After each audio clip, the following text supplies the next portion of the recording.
Un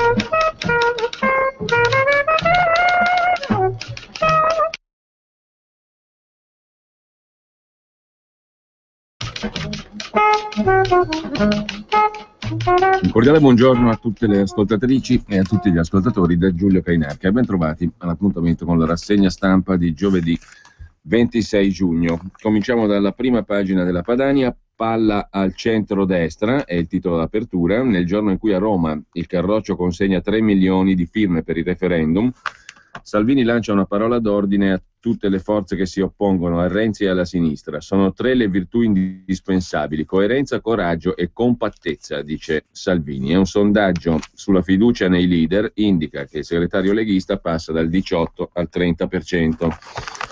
In primo piano sulla Padania anche le parole del centravanti della Nazionale Balotelli: negri e italiani, non prendiamo lezioni dal razzista Balotelli, taccia e chieda scusa. Titola la Padania in prima pagina: gli africani non scaricherebbero mai un loro fratello, mai. In questo noi negri, come ci chiamate voi, siamo anni luce avanti. Nel contempo Balotelli dice: non ho nulla da rimproverarmi per la fantastica serie di prestazioni offerte al mondiale. Sempre dalla prima pagina della Padania: tolleranza zero per i Vuccumpra, dice il presidente del Veneto Zaia, sono l'anello di una catena criminale contro le imprese. Ma il primo piano della Padania è dedicato ai 3 milioni di firme in Cassazione. Elsa Fornero piange 500.000 volte. Entro l'anno ci sarà il controllo dei moduli e poi il responso. Un enorme grazie, dice Matteo Salvini, ai cittadini e ai militanti che da nord a sud ci hanno creduto. Speriamo di far votare gli italiani il prima possibile. 4 furgoni, 600 scatoloni. La delegazione leghista guidata da Matteo Salvini ha consegnato le firme alla Cassazione per concretizzare il progetto dei 5 referendum. E poi ancora coerenza e coraggio. Salvini, leader del centrodestra, una sfida che si può vincere, titola la Padania, pagina 3. Il Matteo giusto e quello del Carroccio, sono sempre più numerosi coloro che lo riconoscono come punto di riferimento. Per i sondaggisti e anche per l'ex direttore del Corriere della Sera Paolo Mieli, ha la stoffa.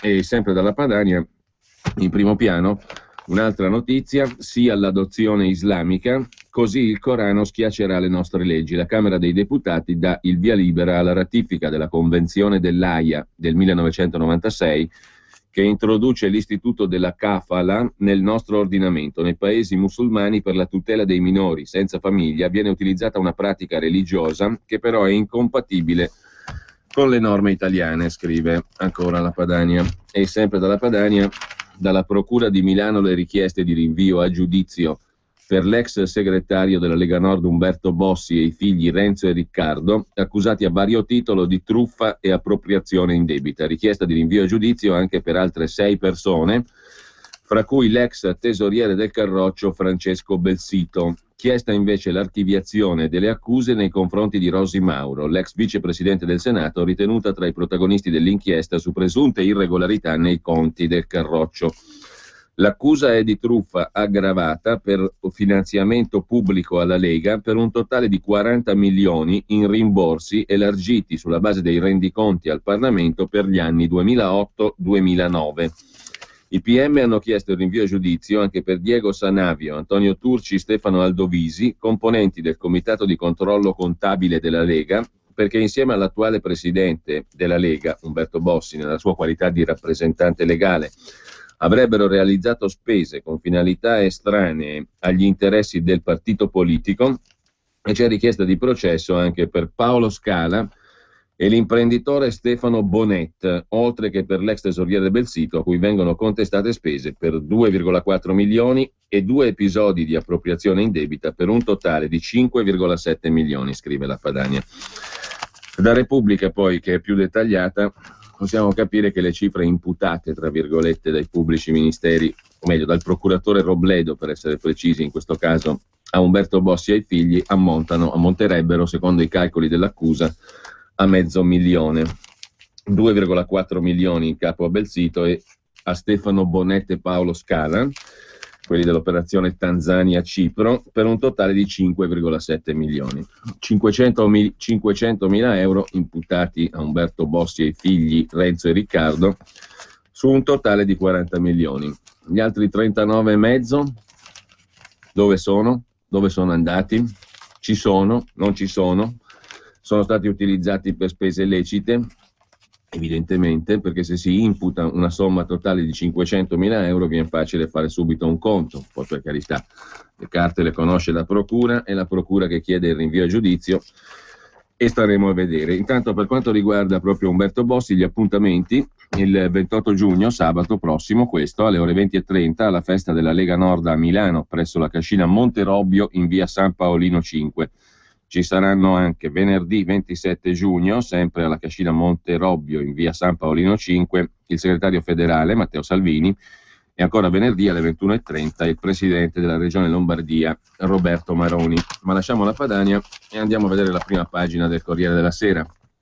Corriere della Sera che apre con le questioni europee. Oggi in Belgio inizia il vertice europeo. Sulla flessibilità dei vincoli di bilancio si prospetta un accordo generico di compromesso, scrive il Corriere della Sera, dopo tutto il bla bla bla di questi giorni su mirabolanti cambiamenti. Juncker a maggioranza verso la guida della Commissione dell'Unione Europea. Personaggio, dice qualcuno, ricattabile, anche per il fatto che sia un alcolizzato. L'opposizione solitaria di Cameron, alcolizzato come ha scritto un quotidiano britannico, era già venuto fuori da un'inchiesta dei servizi segreti del Lussemburgo, che aveva portato anche a uno scandalo in Lussemburgo, alle dimissioni di Juncker, che naturalmente, fatto fuori dal piccolo Lussemburgo, diventa il presidente della Commissione della Grande Europa, per meriti evidentemente e anche per comodità di chi lo manovra. Telefonata tra Casa Bianca e Palazzo Chigi, scrive il Corriere in prima pagina, frenata del PIL degli Stati Uniti, meno 2,9%, una bella botta. Cosa chiederà Renzi a Bruxelles è l'oggetto del retroscena firmato da Marco Galluzzo, sempre in prima pagina sul Corriere della Sera. L'Italia sta trattando il suo assenso, il suo sì alla composizione della nuova Commissione dell'Unione Europea, presieduta da Juncker, anche chiedendo maggiore flessibilità sul percorso di rientro del debito pubblico, il famoso fiscal compact. In sostanza, Renzi oggi si presenta al vertice europeo convinto che l'enfasi della Merkel sulla crescita è anche la nostra, dice Renzi, e l'obiettivo di cambiare verso all'Unione Europea è ormai a portata di mano, scrive il Corriere della Sera. A centropagina c'è la questione della nuova legge elettorale, incontro di un'ora circa trasmesso in streaming tra la delegazione del PD e del Movimento 5 Stelle. Renzi ribadisce l'esigenza della governabilità come frutto principe della legge elettorale. Si dichiara disponibile al ripristino delle preferenze. Il segretario del PD ha chiesto ai parlamentari 5 Stelle di partecipare anche alle riforme costituzionali. Il capogruppo Di Maio si è detto favorevole. Le due delegazioni si incontreranno fra 3 giorni. Discussione preziosa, dice Renzi. Molto soddisfatto dell'incontro, si dice anche Grillo. Nervosismo di Forza Italia e Nuovo Centrodestra che temono inedite intese tra PD e Movimento 5 Stelle. Dopodiché, a fumetti, il Corriere mette in prima pagina ciò che è successo dentro la nazionale di calcio italiana. Si sono incazzati tutti in sostanza con Balotelli, da cui lo sfogo geniale del centravanti, di cui si è tanto discusso in queste ore e sui giornali di oggi. Errori, liti, lacrime, la cronaca segreta del giorno maledetto, un altro caso Balotelli, una partita nella partita, segreta, vissuta negli spogliatoi, con toni drammatici e Balotelli sotto accusa. Ecco gli sfoghi del CT Prandelli e della vecchia guardia contro i giovani tipo Balotelli che non sono capaci di faticare. Infine, sempre dalla prima pagina del Corriere della Sera, dalla Procura di Milano, Bruti liberati, costretto alla pensione dal nuovo decreto del governo. La proroga del decreto statali esclude i capi dei PM milanesi e della Corte d'Appello. Giovanni Canzio è l'altro soggetto che compie 70 anni l'anno prossimo, presidente della Corte d'Appello di Milano dal luglio 2011. Sia lui che Bruti sarebbero a rischio pensione anticipata, ma il testo è da interpretare. Tutto dipende da come si legge una clausola nel rapporto tra 2 commi dell'articolo 1 del decreto statali. Si vedrà. A pagina 3 però c'è il retroscena che abbiamo citato in prima pagina di Marco Galluzzo su cosa farà Renzi in Europa. L'Italia lega il suo sì ai nuovi vertici della Commissione europea e via dicendo, alla maggior flessibilità sul debito pubblico. A debita distanza dai riflettori, oscurata dalla partita delle nomine, che avrà un doppio passo con un nuovo Consiglio europeo convocato nella seconda metà di luglio, l'Italia in queste ore sta trattando il suo sì per la composizione della nuova Commissione Juncker, chiedendo maggiore flessibilità sul percorso di rientro del debito pubblico. Matteo Renzi ha dato questo mandato ai suoi Sherpa, scrive il Corriere. Oggi si presenta al vertice europeo convinto che l'enfasi della Merkel sulla crescita è la nostra e che l'obiettivo di cambiare verso all'Unione Europea è a portata di mano. L'accordo sui nuovi vertici dell'Unione Europea deve essere globale e concludersi fra stanotte e domani. Con il Presidente del Consiglio Europeo Van Rompuy, con i contributi degli ambasciatori e del sottosegretario Gozzi, che hanno chiesto che venissero inseriti nel documento che stasera verrà presentato. L'obiettivo principe dell'Italia è, insieme, una svolta politica sulle politiche di crescita e in questo senso anche un trattamento meno fiscale sul nostro debito pubblico. Dal 2015, in base al Fiscal Compact, l'Italia dovrebbe fare correzioni annue che rischiano di pesare ulteriormente sul groppone di un'economia stagnante. Quello che Roma chiede al nuovo governo di Bruxelles è un percorso di rientro dal debito che tenga conto delle riforme che l'Europa ci chiede e che costeranno non poco in termini di finanza pubblica. Come e se questo si tradurrà nei prossimi documenti o nelle prossime conclusioni dei consigli è ancora materia di discussione.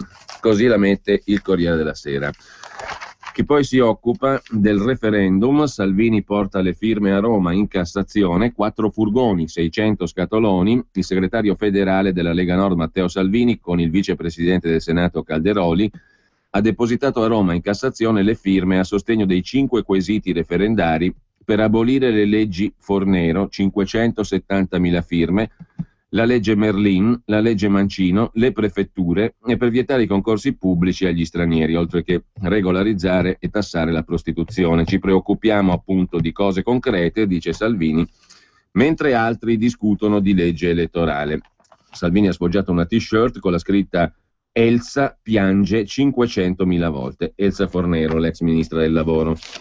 E sempre dal Corriere della Sera c'è un articolo interessante a pagina 10 sull'Italia rovesciata quando si parla di stipendi e di potere d'acquisto. Il Sud molto più ricco del Nord. Prime Caltanissetta e Crotone, Milano 97esima, è la classifica delle province per potere d'acquisto.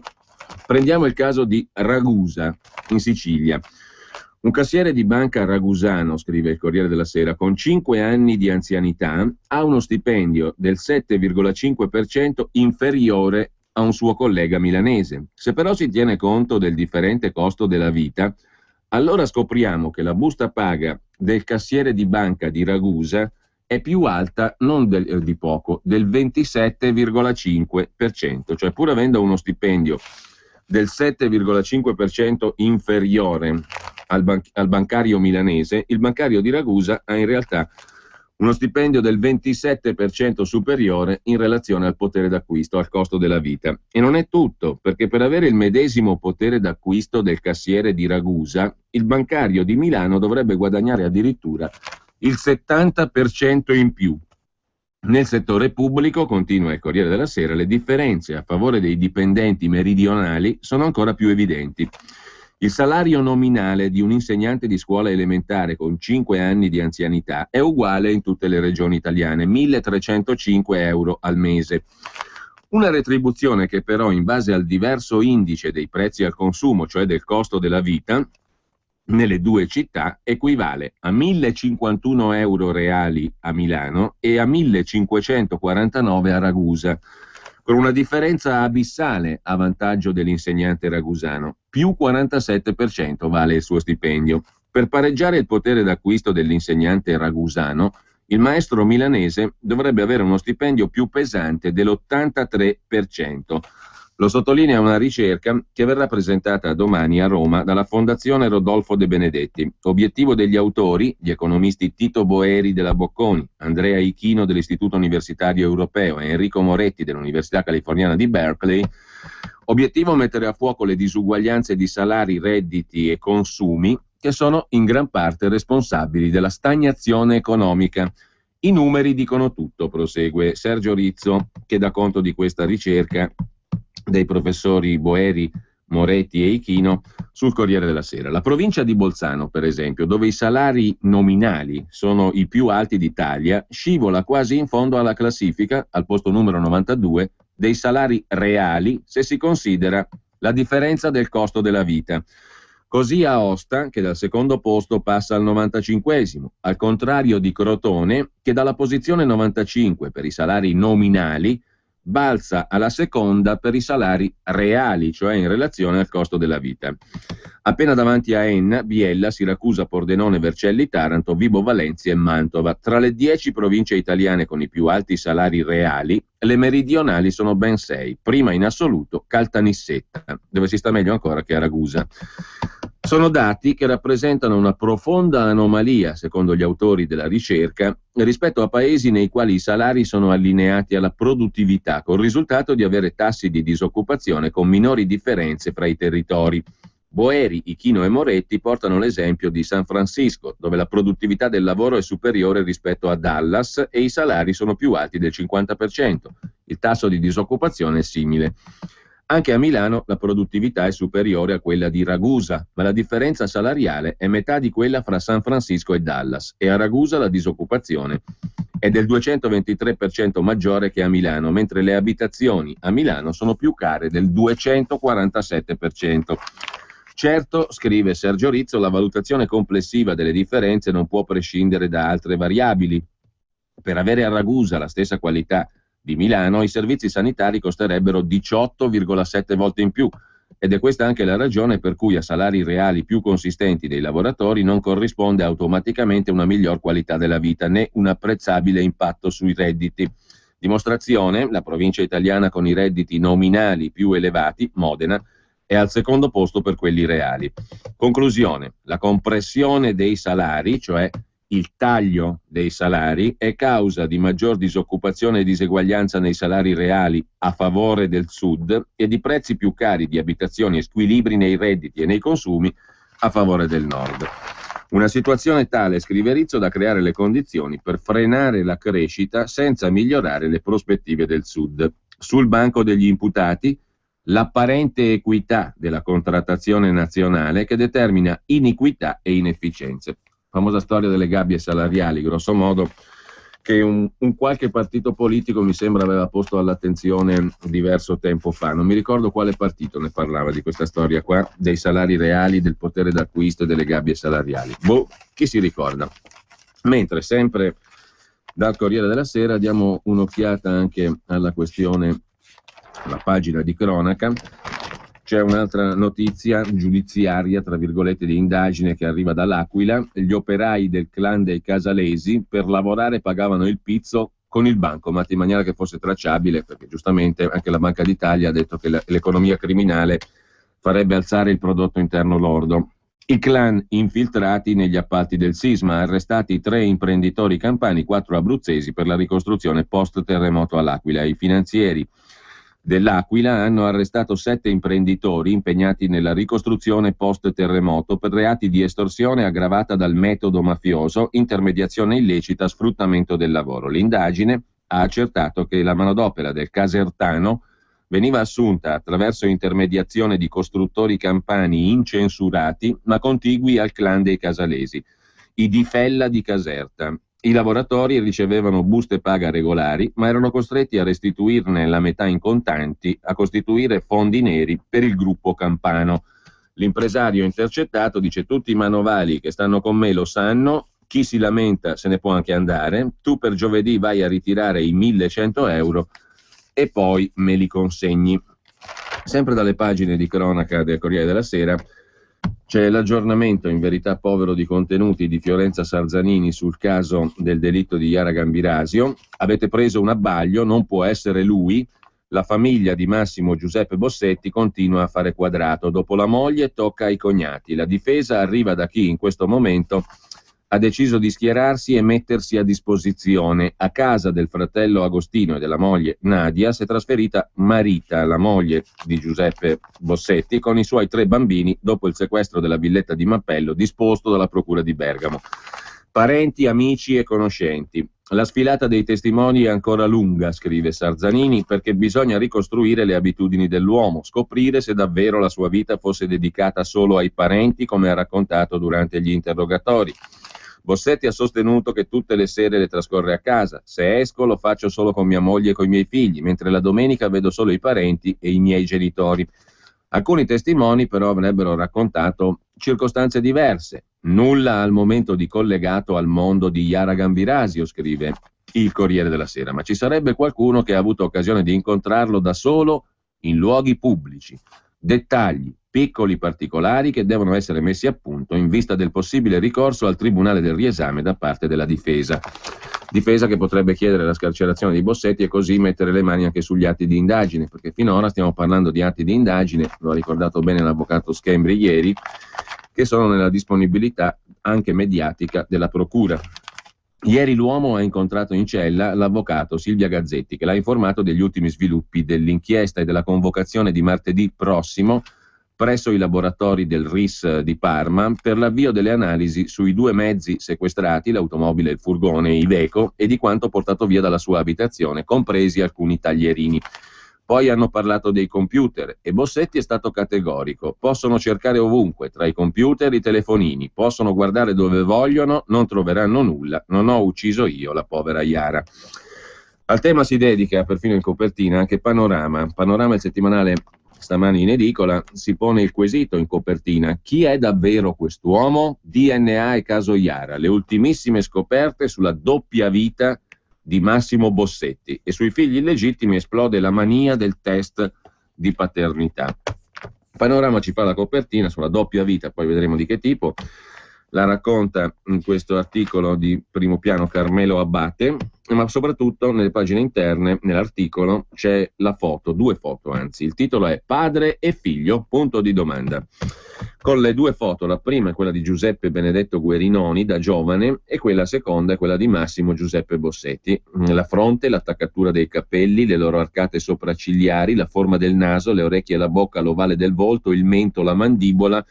Insomma, c'è una grande somiglianza, dice Panorama, fra il defunto Giuseppe Guerinoni e l'incarcerato Massimo Giuseppe Bossetti. La prova del DNA ha incastrato Bossetti, arrestato come presunto omicida di Yara Gambirasio. La procura è arrivata a lui dopo 3 anni e mezzo di difficili indagini. La svolta quando i biologi hanno scoperto che le tracce genetiche lasciate dal killer sul corpo della ragazza somigliavano molto a quelle di un uomo morto nel 99, Giuseppe Guerinoni, papà dell'assassino. Panorama è in grado di mostrare il volto giovanile di Guerinoni per metterlo a confronto con quello di Bossetti e concluderne, secondo Panorama, che è certo che sono padre e figlio. Ma la rivelazione è un'altra, scrive Carmelo Abbate nell'articolo su Panorama. Panorama l'ha raccolta, verificata e confermata. Massimo Giuseppe Bossetti negli ultimi 6 mesi prima dell'arresto, quindi a distanza di anni dall'omicidio di Yara Gambirasio peraltro, ogni mercoledì sera usciva senza moglie, con alcuni amici, per andare a Brignano Gera d'Adda, a 30 chilometri da casa. Il gruppo passava le serate in un locale che si chiama Sale e Brasa, con ristorante, bar, tavoli e una pista da ballo con musica latinoamericana. Ingresso libero, consumazione obbligatoria. Il mercoledì è il giorno dedicato alla movida, con serate a tema, ragazze giovani in abiti succinti, che è ciò che non si verifica in nessuna parte della Lombardia e d'Italia, ad allietare la vista e l'umore dei clienti. Peraltro, sottolinea Abbate, per carità, meglio essere chiari, il fatto che un uomo vada a ballare di nascosto dalla moglie, in mezzo a belle ragazze, non lo trasforma affatto in un assassino. E se la bugia fosse metro di colpevolezza saremmo tutti alla sbarra, scrive Panorama. Ma qui la circostanza assume un duplice valore, perché smonta l'immagine che l'uomo ha dato di sé negli interrogatori ed è stata confermata dalla sua comunità, e pone gli inquirenti di fronte a un interrogativo da sciogliere in fretta. Davvero la moglie di Bossetti non conosce le abitudini del marito? Oppure mente perché ha scelto di alzare un muro tra la famiglia e le indagini? E tutti capiscono che dalla risposta a queste 2 domande è fondamentale per capire chi ha ammazzato Yara. Chi sono gli amici con cui andava a far serata il mercoledì? Perché non si sono fatti vivi? Condividevano altri svaghi, tipo per esempio andare a prendere ragazzine e ammazzarle? E queste sono domande che lasciano inquieti, effettivamente. Ma lasciamo Panorama con questa incredibile rivelazione e torniamo al Corriere della Sera. A pagina 23 c'è un'altra vicenda che tira in ballo i finanziamenti pubblici ai partiti, vestiti e manicure a carico di Regione Liguria. Per due esponenti del defunto partito, c'è ancora qualcosa in piedi per carità, Ignazio Messina e il suo segretario, Italia dei Valori. Ricordate la hostess di Alitalia, la passionaria Marusca Piredda, e dall'altra parte Marilyn Fusco, personaggio femminile di punta di Italia dei Valori. Vestiti e manicure a carico di Regione Liguria per Fusco e Piredda, arresti domiciliari alle due ex di Pietriste perché, dice il GIP, hanno tenuto una condotta dissipatrice. Sempre poi dal Corriere della Sera, cronaca da Cosenza, lui ha chiuso la porta e ha fatto da palo. Lei ha afferrato per i capelli una donna, una professoressa cinquantenne, spaventata e stupita. L'ha trascinata a terra e ha cominciato a prenderla a calci e pugni. Non è il racconto di una rissa per strada, ma di una vera e propria aggressione ai danni di una vicepreside che aveva appena cercato di spiegare i motivi della bocciatura di una studentessa ai suoi genitori, i quali, incuranti delle ragioni, sono passati dalla discussione alle mani. Lui ha fatto il palo, lei ha afferrato per i capelli la donna, l'ha trascinata a terra appunto e ha cominciato a prenderla a calci e pugni. È dovuta intervenire la polizia per fermarli. Alla fine la professoressa Rosanna Gallucci, vicepreside del liceo Telesio di Cosenza, è stata portata in ospedale con ferite e traumi. Ne avrà per 25 giorni. I genitori violenti dovranno rispondere di aggressione, lesioni personali, violenza a pubblico ufficiale. Eppure sapevano bene qual era la situazione della ragazza, dice il preside del liceo, Antonio Iaconanni. L'ultimo colloquio a inizio giugno. Sapevano che la ragazza, primo anno, aveva gravi insufficienze in tutte le materie. Era arrivata nel nostro liceo, che è impegnativo, solo a febbraio, dopo aver tentato lo scientifico e l'alberghiero. Sono una coppia di sconsiderati. La cosa peggiore è che la ragazza non ha preso le distanze dal pestaggio dei genitori, anzi sta scrivendo post su Facebook in cui esalta il gesto dei genitori e minaccia altri insegnanti. È triste, ma è solo figlia di una famiglia e di una società malate, dice il preside. Infine, sempre dal Corriere della Sera, per la pagina economica, all'Italia, primo accordo con Etihad, gli arabi al 49%, aumento da 400 milioni di capitale.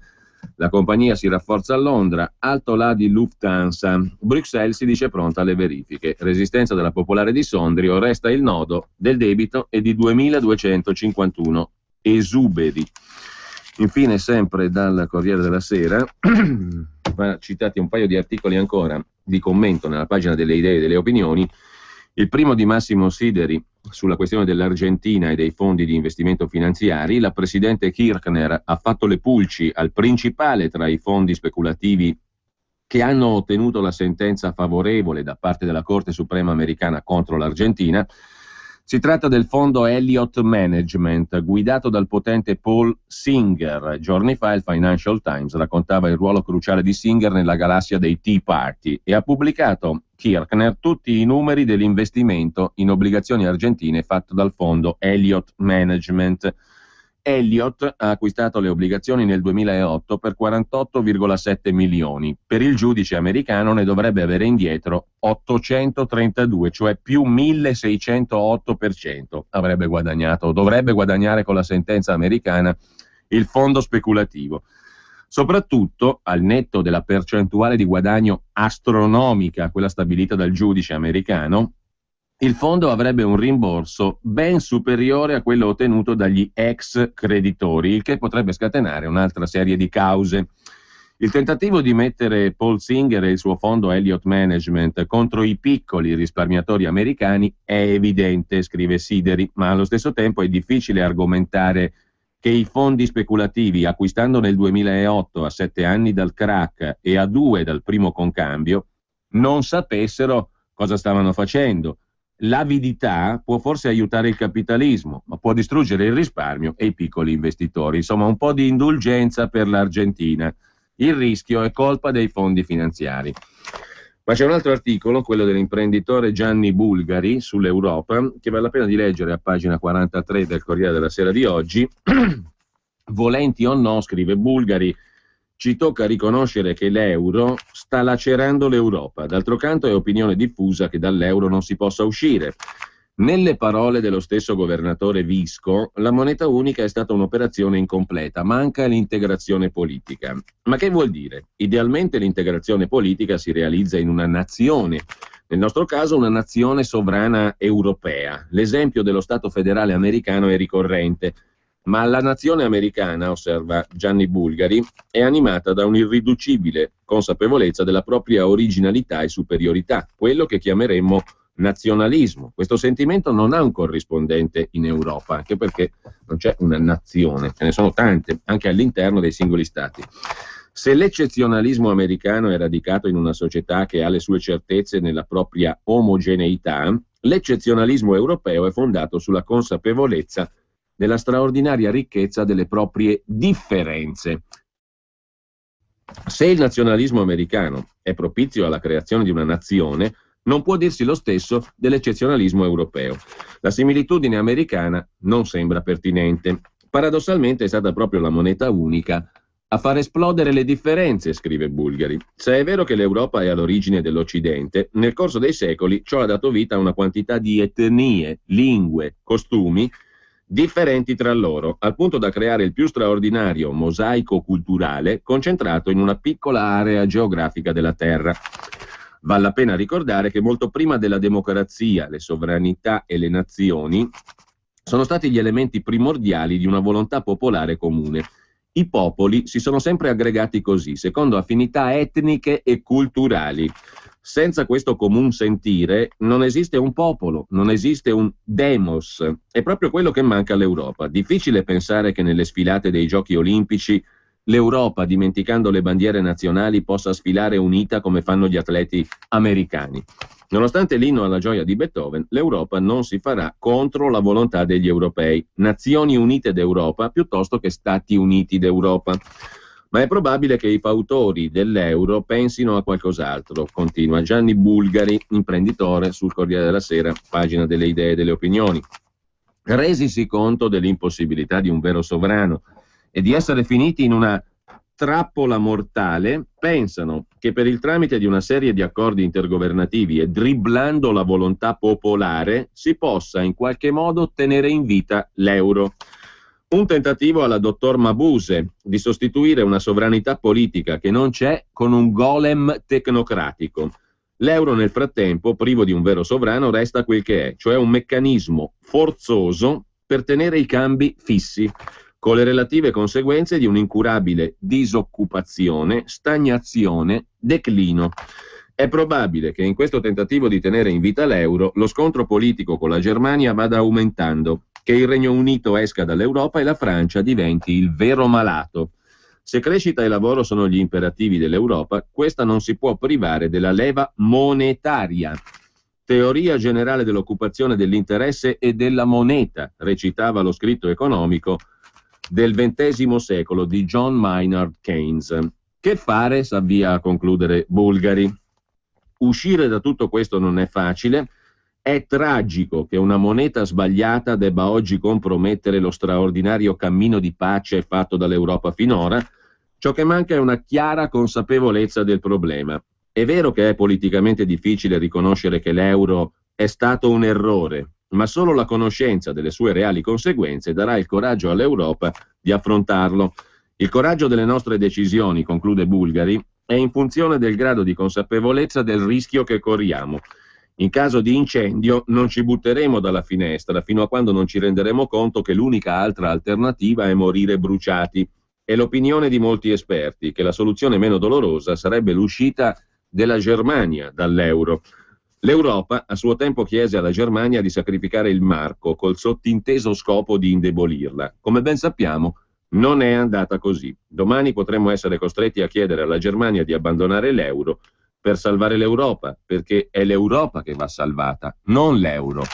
Gianni Bulgari, pagina 43 del Corriere della Sera di oggi, che lasciamo però con un'ultima segnalazione, perla, una novità straordinaria.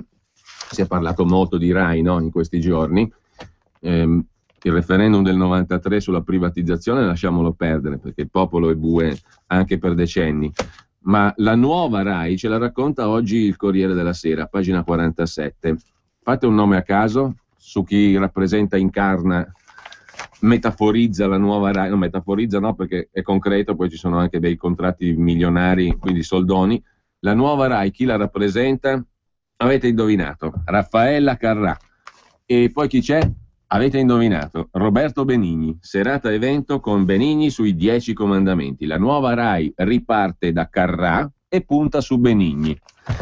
Scrive il Corriere della Sera, che lasciamo con la cronaca milanese lombarda. È esondato il Seveso, non è una notizia, ma è una costante. È la 13ª esondazione in 4 anni. Viale Zara Milano sott'acqua, allagamenti e danni nei quartieri, decine di negozi e cantine inondati, auto in panne, chiuse 3 stazioni della linea Lilla del metro.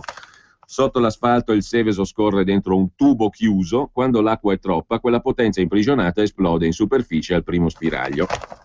La cosa non è nuova affatto. E sempre dal Corriere della Sera, a Porta Venezia, la protesta degli abitanti, immigrati fuori controllo, eritrei nei dormitori ma resta il degrado, dicono i cittadini della zona di Porta Venezia, la tradizionale zona di aggregazione degli africani. Abbiamo aiutato i rifugiati, eppure non si vive più. Non scrivete per favore, ripetuto, che siamo razzisti, dicono i residenti, ma tra escrementi per strada, sporcizia, litigi, urla fino all'alba e spaccio non siamo più tranquilli. Nessuno di noi ce l'ha con gli eritrei, anzi abbiamo offerto cibo e abiti perché comprendiamo il dramma di una popolazione. Adesso però non ce la facciamo più, il quartiere sembra una zona franca dove nessuno osa più entrare, abbiamo paura. È la voce anonima di alcuni coraggiosi cittadini residenti di Milano, bella zona centrale. Non vogliono rischiare di essere strumentalizzati gli abitanti del quartiere africano tra Corso Buenos Aires e Viale Tunisia, dove i profughi eritrei in fuga dalla dittatura arrivano ogni giorno a decine, la maggioranza giovani sotto ai 30 anni. Ma la situazione, scrive il Corriere, sembra fuori controllo. I dormitori e il sistema di accoglienza cittadino bastano solo per i posti letto e per i pasti. Nel resto del tempo i profughi occupano i marciapiedi e i locali delle vie Tadino e Lazzaro Palazzi, i giardini Montanelli, la zona tra i bastioni di Porta Venezia e Viale Vittorio Veneto, sotto l'ala protettrice della comunità africana. Così adesso i residenti, uniti sotto il movimento Porta Venezia, dopo numerose segnalazioni al Consiglio di Zona 3, chiedono aiuto al Comune di Milano per una riqualificazione dell'area. Il 10 luglio gli assessori competenti Marco Granelli Sicurezza e Maiorino Politiche Sociali interverranno in Consiglio sulla sicurezza e il grave degrado del quartiere.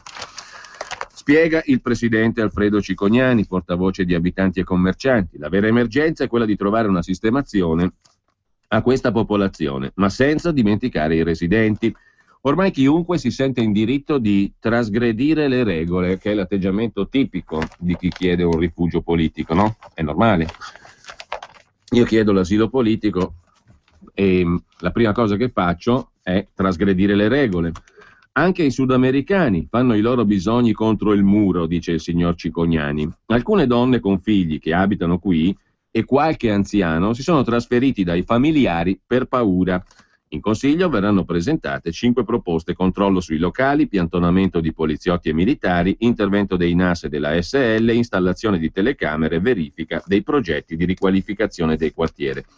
Ma per favore, sottolinea il signor Cicognani, non scrivete che siamo razzisti. Ah, no, figurati, stai tranquillo, non c'hai l'accusa di razzismo addosso, ma ci mancherebbe altro. Figuriamoci. Mentre, sempre dal Corriere della Sera, la villa di Monza è tornata reale, un gioiello per tutta la città, eventi, mostre e il solito Expo, il calendario della rinascita. Dopo 2 anni di lavori, oggi si alza il sipario sulla storica dimora restaurata nel parco di Monza, la nuova Reggia. Dalla cronaca milanese invece del Giornale, lo show sadomaso in una sala del comune, l'assessore Maiorino dice non accadrà mai più dopo l'incredibile performance bondage nella Casa dei Diritti. Superficialità, si scusa Maiorino, gli organizzatori ci avevano detto un'altra cosa. Mentre Vito Gamberale, numero 1 del fondo F2I, Per lui il pasticcio dell'asta per la privatizzazione della SEA da parte del Comune di Milano per Gamberale è una storia inesistente. Pago le liti tra pubblici ministeri, dice il ex boiardo di Stato. Ma andiamo alla prima pagina di Repubblica. In primo piano qui c'è la giustizia, si cambia in tema di giustizia, annuncia Liana Milella. In arrivo una stretta sulle intercettazioni nel Consiglio dei Ministri di lunedì, torna il falso in bilancio, ridotti i tempi della prescrizione. Poi a Milano la procura chiede il processo per Bossi e figli. Mette insieme le due cose Repubblica. Cominciamo con gli annunci di riforma della giustizia. Il ministro Orlando ha detto, ministro di giustizia, che il primo pensiero è smaltire l'arretrato di 9 milioni di processi penali e civili.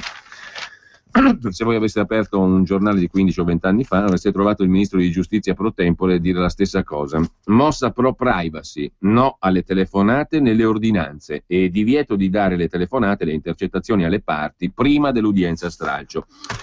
In sostanza, quali sono i punti su cui interverrà il Consiglio dei Ministri di lunedì prossimo in tema di giustizia? Il tormentone della stretta sulle intercettazioni, non sull'uso delle intercettazioni, ma sul loro uso nei provvedimenti giudiziari per evitare una diffusione anticipata sui media che danneggia i coinvolti.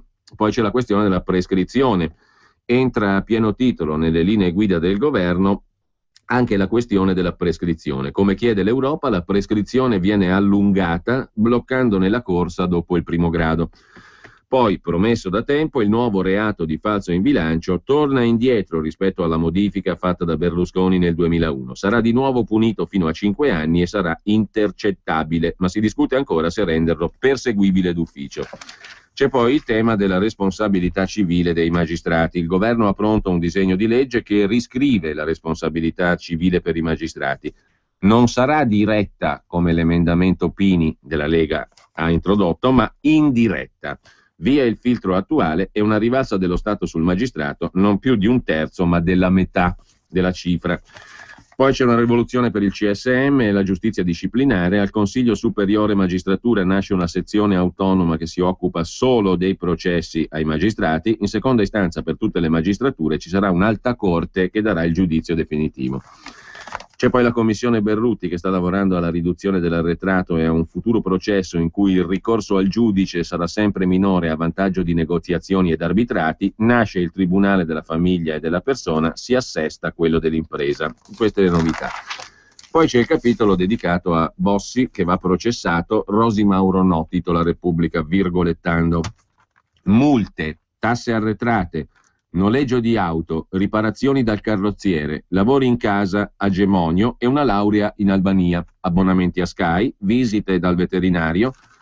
Per quasi 40 milioni di euro sottratti dai fondi pubblici della Lega, il procuratore aggiunto di Milano Alfredo Robledo e i PM Roberto Pellicano e Paolo Filippini hanno chiesto il processo per un pezzo del vecchio Stato Maggiore del Carroccio, Umberto Bossi e i suoi 2 figli, Riccardo e Renzo, l'ex tesoriere Belsito e 3 ex componenti del comitato di controllo della Lega, Aldovisi, Sanavio, Turci, che avrebbero firmato i rendiconti irregolari presentati in Parlamento.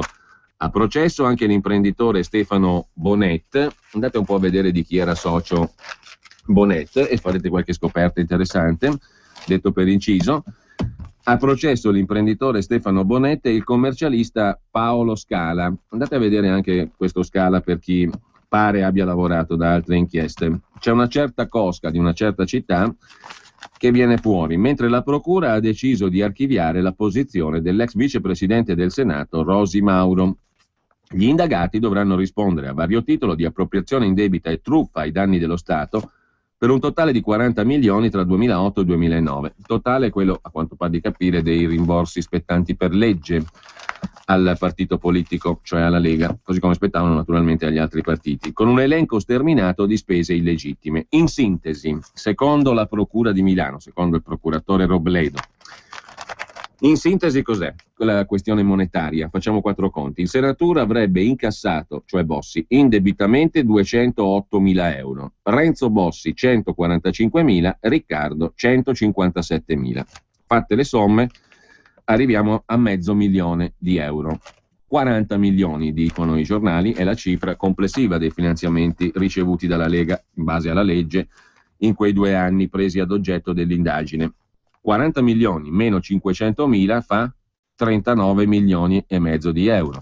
A quel punto o i 39 milioni e mezzo di euro sono stati regolarmente spesi in maniera regolare e legittima e non per appropriazione indebita, oppure evidentemente c'è qualche problema di comunicazione qua, perché se facendo le somme si parla di 500.000 euro contestati dalla procura, ne rimangono 39 milioni e mezzo, un po' meno perché in realtà c'era qualcheduno che aveva mire per soldi un po' superiori come ammontare totale, perché più consistenti sono le somme, scrive Repubblica, contestate al commercialista Paolo Scala, quello là che porta i De Stefano, e all'imprenditore Stefano Bonette, quello che ha soci interessanti, che insieme a Francesco Belsito devono rispondere di spese per 2 milioni e 400 mila euro e anche di 2 episodi di appropriazione indebita per un totale di 5 milioni e 700 mila euro, cioè più di 10 volte di quello che viene imputato a Umberto Bossi e ai suoi 2 figli, tanto per essere sempre nei numeri.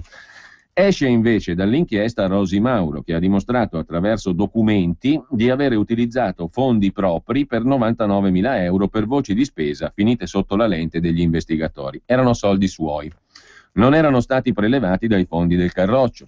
Rosi Mauro ha spiegato che 16.000 euro arrivavano sì dalla Lega ma per la vendita al partito di un'auto di sua proprietà e che anche un assegno da 6.600 euro sulla cui matrice c'era scritto Rosi era un'iniziativa di Belsito che in realtà poi i soldi se li era messi in tasca lui. Prosciolta anche per i 77.000 euro spesi per acquistare la laurea al collaboratore Moscaggiuro. Sarebbe stato questo un pretesto utilizzato da Belsito per prelevare denaro della Lega, ma in realtà per se stesso, quindi la storia della laurea non c'è, Belsito se l'è messa in tasca lui, dice la stessa procura. Staremo a vedere come va a finire sta storia, però 4 numeri insomma ci inducono a una considerazione: 40 milioni meno 500 mila, questo a casa mia, ma credo a casa di chiunque, fa 39 milioni e mezzo, sui quali evidentemente non ci sono parecchi dubbi, almeno par di capire. Sicuramente su questa somma non grava l'appropriazione indebita, cioè non è il caso Lusi che mette le mani su 22 milioni. E poi tra l'altro, siccome stiamo parlando di una quarantina di milioni, o sono stati spesi, diciamo, in maniera legittima, incassati sicuramente in maniera legittima perché in base alla legge che distribuisce i soldi ai partiti, ma spesi poi come? Perché sarebbe interessante capire poi come sono stati spesi, tra l'altro. Ma in ogni caso la contestazione di appropriazione indebita sta sul 500.000, secondo la procura. Breve intervista a Umberto Bossi su Repubblica. Siamo innocenti, Umberto Bossi non sembra turbato, scrive Repubblica, anzi nel giorno in cui la Procura di Milano chiede il suo rinvio a giudizio e quello dei 2 figli, il fondatore della Lega pensa ai mondiali di calcio. Dopo tutto il casino che avevano armato, commenta Umberto Bossi, era logico che facessero qualcosa, dice Bossi, riferito alla richiesta di rinvio a giudizio da parte del procuratore Robledo e dei PM Pellicano e Filippini che hanno chiesto il processo. Era logico, era ovvio che finiva così dopo quel gran casino, ma siamo innocenti, non abbiamo fatto nulla, abbiamo le prove, dice Bossi, che dimostrano la nostra innocenza. Si vedrà, scrive Repubblica. E sempre da Repubblica andiamo a dare un occhio anche all'altra pagina di politica internazionale, dominata dal doppio vertice europeo in Belgio e a Ypres, con un'intervista di Federico Fubini, in questo caso ad Andrew Bosomworth, capo investimenti di PIMCO, che è un fondo che gestisce 2.000 miliardi di dollari come il prodotto interno lordo italiano, anzi di più. Il sistema dell'euro non è ancora in sicurezza. Draghi vi ha dato respiro, dice il finanziere Bosomworth, ora fate le riforme per rilanciare la crescita. Penso a un bilancio comune pari al 3-5% del PIL, a un sistema europeo di sussidi ai senza lavoro. La banca centrale dovrebbe comprare titoli per 1.000 miliardi, ma per 6 mesi non farà nulla. E ancora da Repubblica, per quanto concerne la pagina degli esteri, c'è la svolta di Obama in tema di energia raccontata da Federico Rampini a pagina 19. Siamo pronti, dice il presidente degli Stati Uniti, dopo 40 anni a esportare petrolio. Obiettivo: alleviare la dipendenza energetica dal Medio Oriente e dalla Russia. Per quanto concerne poi sempre la pagina degli esteri e in tema di intercettazioni, c'è una sentenza storica che arriva dagli Stati Uniti in tema di privacy: non controllate i telefonini, sono una parte del corpo. È il dispositivo del verdetto emesso dalla Corte Suprema che segna una rivoluzione. I telefonini sono un tesoro di informazioni personali, ha detto la Corte Suprema degli Stati Uniti. Per perquisirli ci vuole un mandato. Dentro agli smartphone sono contenuti aspetti della nostra vita, dai più banali ai più intimi, ha argomentato la Corte Suprema degli Stati Uniti. E sempre dalla Repubblica andiamo al caso di Yara Gambirasio e all'arresto di Massimo Giuseppe Bossetti. La difesa di Bossetti sarebbe questa: il mio DNA sugli attrezzi che mi erano stati rubati. I legali del muratore di Bergamo dicono che la ragazzina potrebbe essere stata uccisa con uno degli arnesi da lavoro di cui l'uomo aveva denunciato il furto, ma a quanto pare il furto, la denuncia di furto degli attrezzi è successiva alla morte di Yara e quindi non avrebbe gran peso. Comunque da lunedì le analisi della scientifica su auto e furgone, oggi l'incontro con la moglie in carcere. I sedili di pelle usurati, gli stessi di 4 anni fa, Massimo Giuseppe Bossetti non li ha mai cambiati, gli investigatori l'hanno verificato. E poi il volante e le intercapedini della cabina di guida. Questi posti in grado di trattenere le tracce organiche più minuscole, rintracciabili anche nell'ipotesi tutt'altro che remota che in 1305 giorni, tanto è passato dalla scomparsa di Yara all'arresto di Bossetti, l'interno e l'esterno del furgone siano stati lavati con particolare zelo. Però, a occhio e croce, se uno, ha messo il corpo della vittima sul furgone, se ha paura di lasciare delle tracce, quindi lo lava e lo rilava, fa prima a cambiarlo, visto che per l'attività che svolgeva non era neanche improbabile che uno cambiasse il furgone. Invece c'ha ancora i sedili di pelle usurati, gli stessi di 4 anni fa. Dopo il clamoroso centro del DNA di Ignoto 1, identificato senza dubbio come quello di Bossetti, scrive Repubblica con Paolo Berizzi e Piero Colaprico, l'indagine sta vivendo ritmi frenetici. Gli avvocati preparano per lunedì il ricorso al Tribunale della Libertà, sperando di far uscire l'unico indiziato dal carcere. Nel frattempo una sessantina tra poliziotti e carabinieri tracciano i suoi telefonini, gli aprono i computer e controllano parola per parola le poche dichiarazioni di Bossetti che ritengono non convincenti, come quando ha negato, chissà perché, la sua abitudine a farsi le docce solari. Infine torna in primo piano la scientifica. Tra lunedì e martedì nei laboratori del RIS di Parma, su ordine della Procura di Bergamo, alla presenza dei consulenti di parte Giorgio Portera per la famiglia di Yara Gambirasio, ex RIS, un esperto ancora da nominare per la difesa di Bossetti. In presenza dunque dei consulenti, lunedì e martedì si effettuano le prime analisi sull'auto, sul furgone Iveco Daily, cioè il mezzo di trasporto che l'artigiano edile di Mapello ha utilizzato per lavorare dal 2008 al lunedì 16 giugno, quando è stato arrestato tra i piloni di cemento del cantiere di Seriate. È lo stesso furgone che, pur se attraverso immagini non nitide, le telecamere di una banca di Brembate possono aver inquadrato solo una volta in movimento intorno alla casa di Yara il 26 novembre 2010. Sulla stampa di ieri c'era il titolo "Pedinava, perlustrava la via della casa di Yara". Adesso pare che invece dalle immagini si veda un furgone, peraltro non nitidamente identificabile, che passa solo una volta. Siamo in una fascia oraria che precede il buio, nel quale si perdono le tracce di Yara. Passano infatti alle 18:28 e alle 18:32. Yara è ancora in palestra, 2 furgoni diversi e uno potrebbe essere di Bossetti. Anche se, dicono gli investigatori, un'immagine non basta affatto. Tanti rapinatori inquadrati vengono assolti se non si trova altro. Direi, basta un'immagine.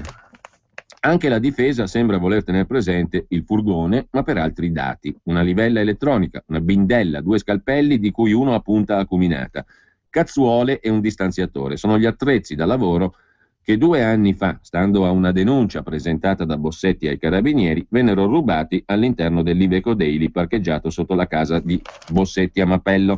Bossetti potrebbe spiegare, pur non avendolo denunciato ai militari dell'Arma, che la sparizione di questi o altri attrezzi, e magari anche di guanti o indumenti da lavoro, risale in realtà a prima del 26 novembre 2010, data della scomparsa di Iara. Un'acrobazia, forse. Dall'ultimo incontro con l'avvocato Claudio Salvagni, uno dei due che compongono il collegio di difesa, è arrivato il passo avanti di Bossetti. Posso spiegare la presenza del mio DNA sul corpo di Iara. Sono queste spiegazioni che mi scagionano.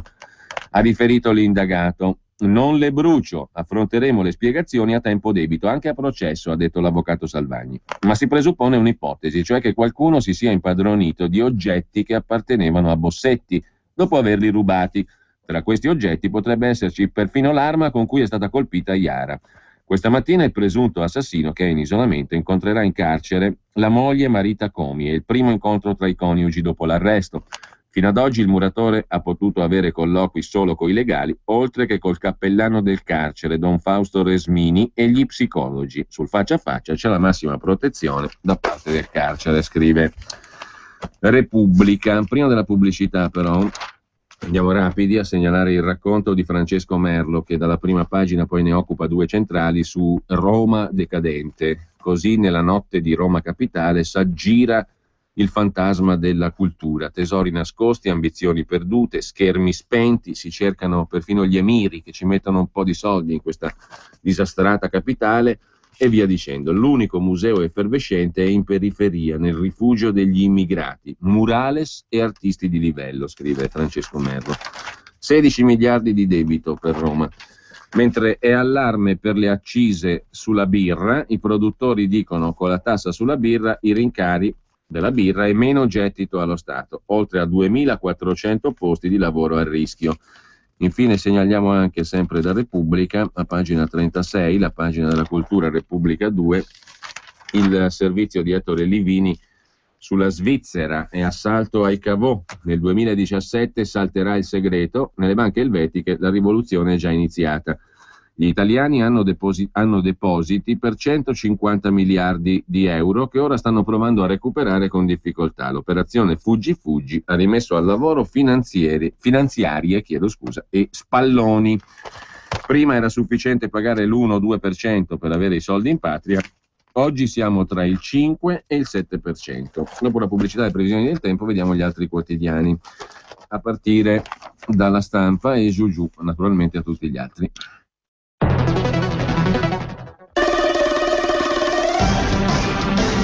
Missione possibile, il trasloco della tranquillità. Se devi traslocare, la missione è possibile. Grillo Antonino Traslochi. Scopri tutti i nostri servizi su www.grilloantonino.it. Ehi!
11 89 705. Un saluto a tutti da Sicurbet e prima è meglio che dopo. Torniamo alle prime pagine con La Stampa di Torino. Qui, tra le altre cose, l'intervento di Cesare Martinetti, il commento su Lega e Le Pen. Troppo comodo dire sempre no. È un peccato che Marine Le Pen e Matteo Salvini non riescano a fare gruppo al Parlamento europeo. Sarebbe stata l'occasione per passare dalla propaganda alla politica, dalle chiacchiere alla realtà, dall'irresponsabilità alla responsabilità. Potranno intervenire certo nelle commissioni e in aula, dire le peggio cose contro l'euro, invadere l'assettico quartiere europeo di Bruxelles con vacche e allevatori del Limousin o della Bergamasca, rovesciare il latte, bla bla bla. Tuttavia l'involucro di un gruppo parlamentare avrebbe conferito loro un'etichetta istituzionale, consentendogli di uscire dal folklore e dalla marginalità. Avrebbe dato un altro peso alle loro proposte, per quanto surreali e perfino eversive rispetto ai pilastri dell'Unione Europea. È un peccato che questo non accada, perché queste forze della cosiddetta antipolitica crescono e prosperano in quella terra di nessuno dove le parole possono anche non incontrarsi mai coi fatti, ma galleggiare in una realtà virtuale. Così scrive, senza tema di ridicolo, diciamolo pure, Cesare Martinetti, mentre in prima pagina sulla Stampa c'è anche un caso di cronaca. Si è gettata dal tetto della sua scuola chiusa, così è morta una sedicenne di Forlì, studentessa modello del liceo classico. In una lettera ritrovata dai carabinieri, l'adolescente indica i genitori come responsabili di una serie di mortificazioni, umiliazioni, critiche e continui divieti. L'ultima goccia è il no a un anno di studio in Cina. Papà e mamma sono ora indagati per istigazione al suicidio e maltrattamenti. Liceale si ammazza, indagati i genitori. Ma sempre dalla Stampa, a pagina 3, la battuta della Iena, certezze, si intitola oggi, nel vuoto delle ideologie spunta una certezza: essere di sinistra oggi significa schierarsi con Balotelli. A proposito di Balotelli, già che ci siamo, e a proposito di battute, c'è anche l'Andreas Version in prima pagina sul Foglio, Andrea Marcenaro, che la mette così: questa poi, che non lo si potrebbe criticare perché ha la pelle scura, è veramente il massimo. Era arrivato come il gran salvatore e ha combinato un casino. Non ha toccato palla, accennava a una mossetta ogni tanto, così, solo per dimostrare che esisteva. Che lo volesse o no, che fosse per carattere o che dipendesse dalla sua formazione, interveniva lui e, tracchete, immancabilmente succedeva un disastro. Era il momento di stare qui e stava là, di stare là e stava qui. A un certo punto non si è nemmeno più visto, ritirato, con l'ovvia conseguenza che nessuno capiva più niente e, peggio ancora, perfino la violenza aumentava e si moltiplicavano gli scontri e i suoi amici venivano espulsi, e ti credo, se il punto di riferimento decisivo era venuto meno. Vabbè, ormai è andata, ma quello Obama è un gran bidone, conclude Andrea Marcenaro nella sua rubrica in prima pagina sul Foglio. Tornando invece alla Stampa, a pagina 3 c'è il retroscena di Alessandro Barbera a margine della questione del semestre europeo di presidenza di turno dell'Italia. Nel mirino c'è una norma che ci impone risparmi per 9 miliardi entro il 2015. L'Italia teme la reazione dei tedeschi a una modifica degli obiettivi. Il punto chiave riguarda il ritmo al quale l'Italia dovrà ridurre il suo debito pubblico. La questione debito pubblico s'affaccia su diversi commenti dei quotidiani di oggi. Tra l'altro noi parleremo anche di queste cose stamani con il professor Claudio Borghi Aquilini in onda libera a partire dalle ore 10:40. Ma intanto, sempre dalla Stampa di oggi, 2 pagine sono dedicate al settentrione infiltrato dalla criminalità organizzata, dalle mafie, le cosche all'ombra dei campanili. Al nord la mafia sceglie i paesini più piccoli. Il rapporto dell'Università di Milano: le famiglie mafiose prosperano nell'Interland. Le aree più colpite: Lombardia, pecora nera, in Piemonte e Liguria, fenomeno non omogeneo. Poche anime, niente riflettori, un'imprenditoria omertosa, seggi politici a portata di mano. Sono i vantaggi della provincia.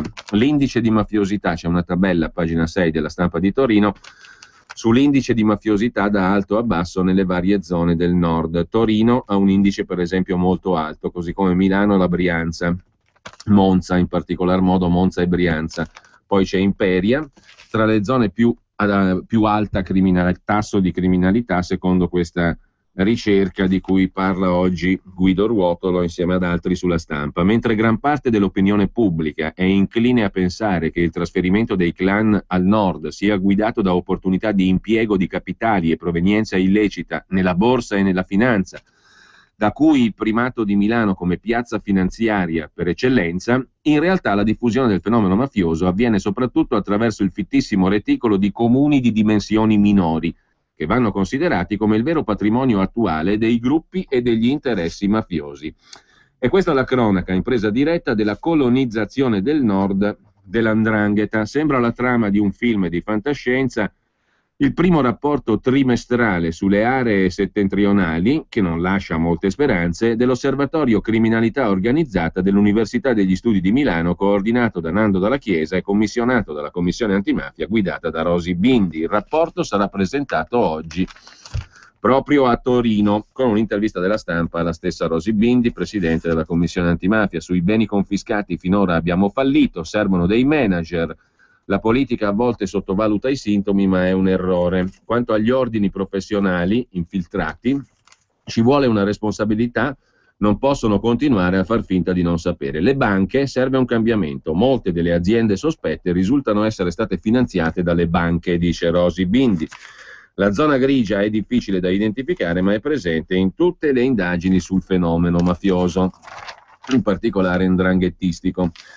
C'è un articolo da segnalare sulla Stampa anche in merito ad Alitalia e Etihad. Ecco l'accordo, ma gli sceicchi temono Unione Europea e sindacati. Le compagnie annunciano l'intesa, ma restano in sospeso su esuberi, debito e antitrust. E poi ancora dalla Stampa di Torino di oggi, per la pagina economica, milioni, ville e palazzi, non solo a Genova ma anche a Milano, e la mappa del tesoro della banda Berneschi, l'ex presidente di Cassa Risparmio Genova. Il segreto complica le indagini sul patrimonio in Svizzera. Tra contanti e immobili, il valore dei beni sequestrati alla banda Berneschi supera i 46 milioncini di euro. Dalla Stampa però passiamo, appunto, a proposito di Genova, al secolo XIX di Genova, che mette in primissimo piano l'inchiesta nata dagli articoli del secolo XIX sui fondi gestiti da Belsito, Bonet e Scala in Tanzania. Belsito, l'ex tesoriere della Lega Nord, un fascicolo, questo di indagine, che ha portato ieri alla richiesta di rinvio a giudizio per Umberto Bossi e i suoi 2 figli. Un fascicolo aperto dopo la scoperta del secolo XIX di Genova sugli investimenti del Carroccio in Tanzania e a Cipro. Era il 23 gennaio 2012. Quando, scrive il secolo XIX di Genova, un militante leghista dell'Interland milanese raccolse quell'articolo e gli altri che lo seguirono, allegandoli a un esposto che consegnò in procura. Da socio sostenitore della Lega segnalava le notizie di stampa in merito alla liceità dell'operazione in Tanzania e di molte altre operazioni finanziarie effettuate mediante denaro pubblico. Il procuratore aggiunto Alberto Nobili girò per competenza l'esposto ad Alfredo Robledo, da qui l'inchiesta che ora rischia di portare alla sbarra la dinastia leghista, scrive il secolo XIX. Bossi e figli sono accusati di appropriazione indebita per €500.000 di soldi pubblici provenienti dai rimborsi elettorali. Poi c'è l'accusa di truffa ai danni dello Stato per €40 milioni, che è il complessivo, spettante in base alla legge sul finanziamento pubblico. Però siamo sempre là, 40 meno 0,5 fa 39,5. Tra gli imputati l'ex tesoriere Belsito, l'imprenditore Stefano Bonet e il commercialista Paolo Scala. Fatemi una ricerchina su Google su questi nomi, così, giusto per documentazione. Al centro dello scandalo sull'uso dei fondi Lega. A loro sono contestate spese per 2,4 milioni e episodi di appropriazione indebita per un totale di 5,7 milioni, tra cui il bonifico da 4 milioni e mezzo in favore di un conto corrente intestato a Bonet Stefano presso una banca in Tanzania, somma non accreditata perché l'istituto ha ritenuto insufficiente la documentazione fornita, ma restituita solo nel febbraio 2012. Anche il secolo XIX fa una breve intervista a Umberto Bossi, che c'è da dire, dopo tutto il casino che avevano fatto, era logico che si sarebbe arrivati a questo. I magistrati non potevano che chiuderla così, dice Bossi. Qualcosa avrebbero dovuto fare per forza. Abbiamo le prove che dimostrano la nostra innocenza, mia e non soltanto. Non abbiamo fatto nulla, anche i miei figli, nessuno di noi ha fatto nulla. Le prove vedrete, ne sono convinto. E sempre dal secolo XIX di Genova c'è da segnalare anche in cronaca locale i rom delle case popolari con il conto in milioni di euro, sequestrati alla famiglia Halilovic, soldi e titoli per 1,5 milioni, 5 nel mirino, 3 di loro residenti negli alloggi arte del CEP, cioè nelle case popolari a Genova. Lasciamo il quotidiano genovese per andare alla prima pagina del Fatto Quotidiano. Qui intanto c'è la vignetta di Vauro, dove ci sono due interlocutori. I 5 Stelle si sono incontrati con Renzi, dice uno, e risponde l'altro. Dopo Nigel Farage non gli fa schifo più niente. Ma c'è anche il contratto d'oro in Rai. Vespa fa festa a casa di Berlusconi. Il giornalista strappa un accordo per oltre 1 milione più gli extra. Si tiene il giovedì sera e officia da gran cerimoniere ai 40 anni de Il Giornale, trasformati in un porta a porta. Vespa ha presentato l'iniziativa di commemorazione e l'intervista a Sallusti per il ricordo appunto dei 40 anni del giornale. Floris invece resta fuori dai palinsesti della TV pubblica, e questa naturalmente è una notizia che ci angustia terribilmente.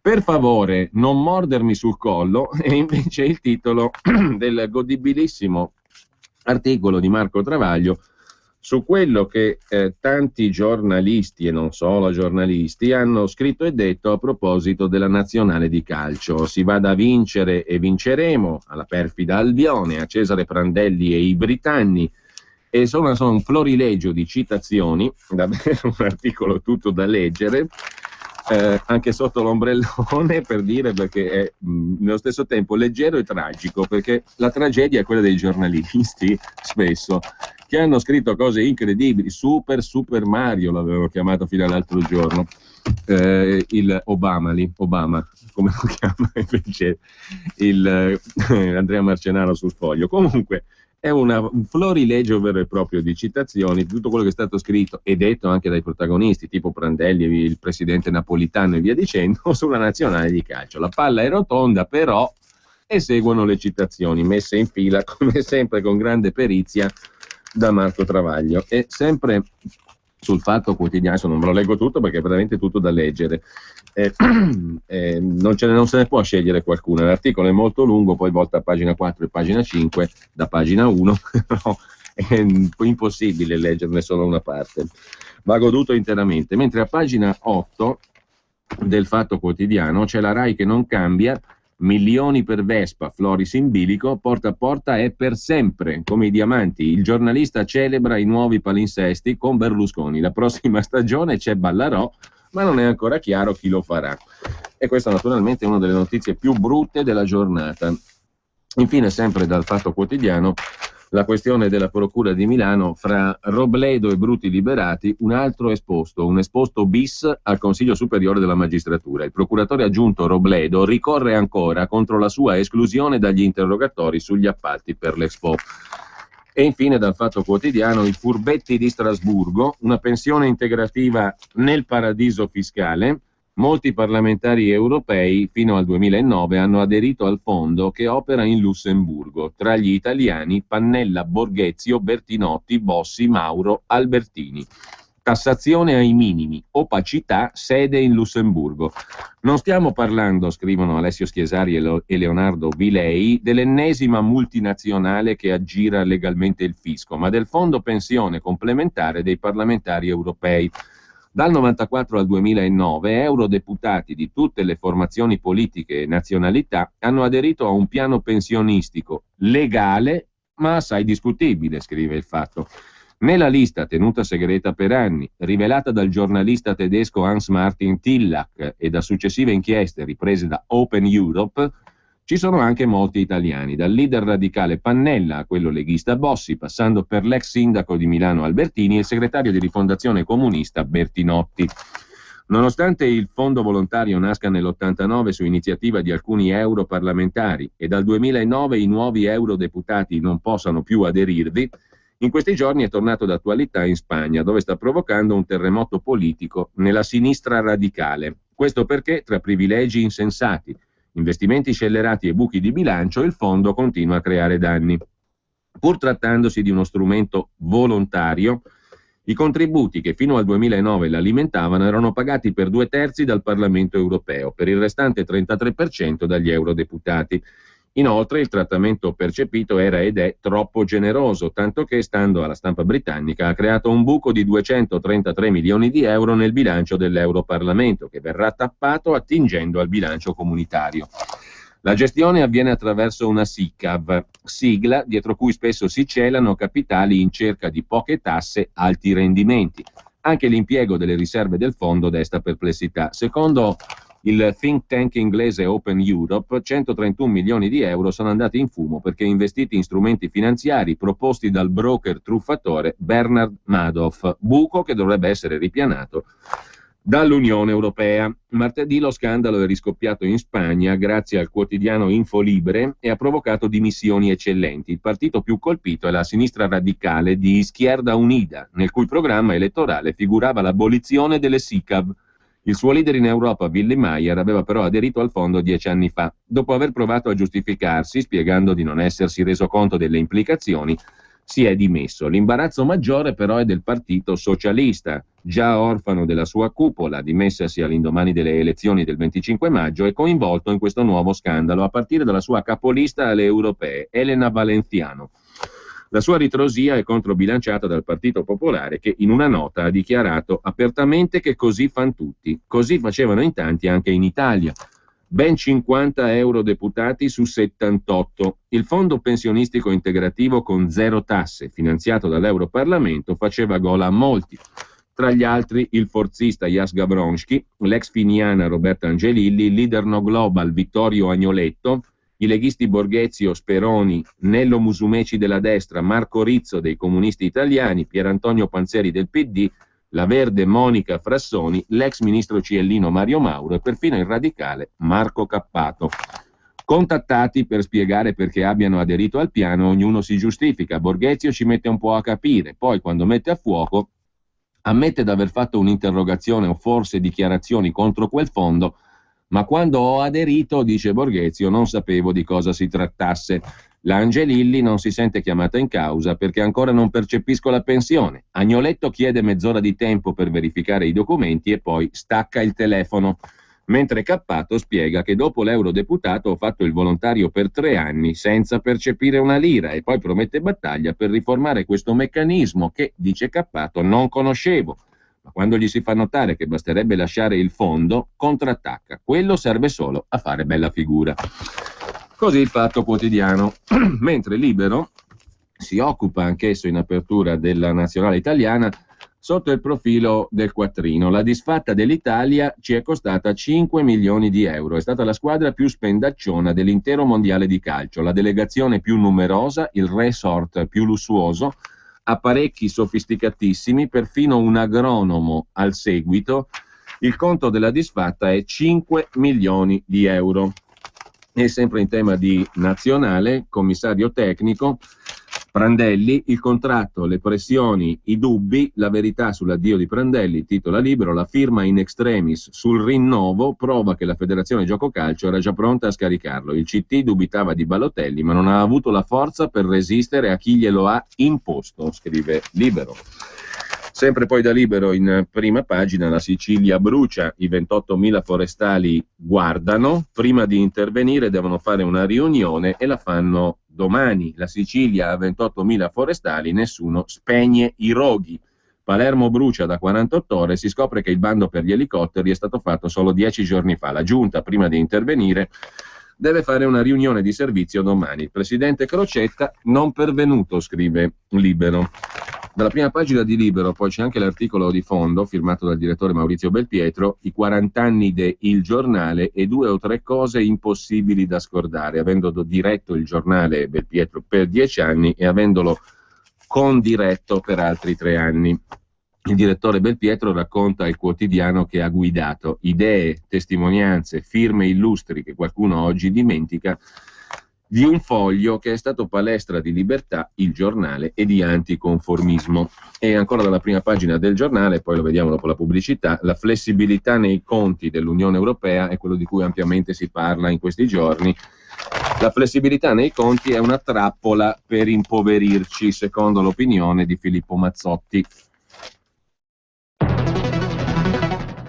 Vuoi acquistare o vendere un'azienda? Cerchi un partner o un socio finanziatore per sviluppare la tua attività? Cogefim da 30 anni opera con successo.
Tua pubblicità su Radio Padania Libera. Chiama il numero 02 66 23 44 22.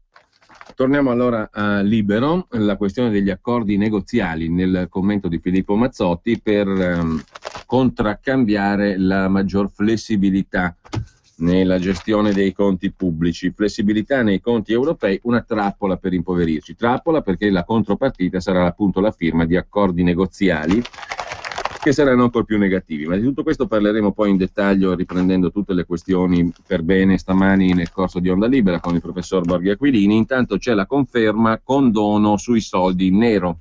Lo aveva anticipato Libero, è pronto uno scudo per le somme transitate all'estero, anche se ora sono nascoste in Italia. Il governo parla di sanzioni tagliate, ma esclude di poter dire che è una sanatoria. Di fatto lo è, scrive Sandro Iacometti. Poi ci sono le nuove tasse sulla birra che ci fanno perdere 130 milioni, più 30% l'aumento in 15 mesi delle accise sulla birra, risultato aumento del 2% dei prezzi, meno 5% di consumi, meno 130 milioni di prodotto interno lordo del settore, meno 2.400 occupati, 62% in meno del previsto gli incassi dello Stato con l'aumento delle accise sulla birra. Sempre poi dal quotidiano diretto da Maurizio Belpietro, un'ultima segnalazione dalla pagina economica, Anche la Cina ha lanciato un allarme per le proprie banche. Le sofferenze ufficiali sono a 76 miliardi di dollari. La Banca Centrale di Pechino parla di rischio default per filiere e regioni del paese. Il settore ombra vale nell'ambito bancario 4.400 miliardi, lo racconta Ugo Bertone su Libero. Il Giornale invece apre la prima pagina con Balotelli shock, italiani meglio i negri, l'eliminazione degli azzurri al mondiale in Brasile diventa un caso nazionale, il centravanti risponde alle critiche con un atto di accusa al paese ed esplode la polemica. Ma sparare su Mario è soltanto da ipocriti, scrive Vittorio Feltri. La disfatta azzurra è lo specchio del paese. Il declino del nostro calcio è complementare allo sfacelo delle istituzioni, della giustizia e dell'economia, scrive Vittorio Feltri. Non bisogna sparare solo su Mario Balotelli, è da ipocriti. Mentre ancor più sensazionale è la rivelazione a centropagina sul Giornale di oggi, la fa Paolo Nespoli, astronauta, ha partecipato a 2 missioni spaziali. Da astronauta vi dico, gli UFO esistono, questo non ne avevamo dubbi, anche leggendo la cronaca dei giornali di tutti i giorni. Non c'era alcun dubbio che gli UFO esistono. Comunque, da astronauta dico, gli alieni esistono. L'uomo vissuto 6 mesi nello spazio dice, non ho trovato segni, ma da lassù si capiscono molte cose sulla vita e su Dio. Peraltro, magari uno può dire, sai, ci sono atmosfere un po' rarefatte, più sali in alto e più il cervello funziona in maniera diversa e c'hai delle visioni. La Terra dà un senso di grande fragilità. L'Italia è il paese più illuminato di tutti. Illuminato nel senso fisico, non nel senso dell'illuminismo. Felice che lo spazio si apra ai turisti, dovrebbero salire lassù anche i governanti. Questa è una buona idea, ma non con un biglietto di andata e ritorno, con un biglietto classicamente di sola andata. Riesci a vedere cosa ha realizzato l'uomo, costringere la natura ad adattarsi a noi. Altrimenti l'entropia ci avrebbe massacrato tutti, perché se non ci fosse stata l'azione dell'uomo, la Terra sarebbe stata invivibile, giusto appunto. Comunque, al di là di questi quesiti filosofici e degli UFO che esistono, andiamo alla fondopagina dove c'è il commento di Marcello Veneziani, anzi la rievocazione, il ricordo di Marcello Veneziani sulla figura di Giorgio Almirante. Un innovatore che non rinnegò il passato, scrive Veneziani, presidenzialismo, questione morale, riforme istituzionali, ecco i temi che il segretario Missino lanciò prima di tutti, l'eredità di un classico della politica italiana. Voleva superare il neofascismo senza abiurarlo, il suo patrimonio ideale smarrito dalle correnti litigiose dell'MSI, scrive Marcello Veneziani. Intanto a pagina 4 del Giornale c'è l'assedio al Palazzo del Calcio da parte della cordata Renzi-Malagò, scrive Franco Ordine. Le dimissioni di Abete dalla FIGC aprono la successione. Il presidente del CONI Malagò, con l'appoggio del governo e di Renzi, sposa la linea della rottamazione e scontro anche sul nome del nuovo commissario tecnico. Beh, diciamolo, adesso il giornale può pensarla come vuole, però dopo un successo e dopo partite straordinariamente belle come quelle fatte al Mondiale, è assolutamente ingiusto che si siano dimessi Prandelli e Abete. Ci deve essere per forza qualcosa dietro. E infatti c'è Renzi dietro tutto questo che vuole prendere il potere con Malagò.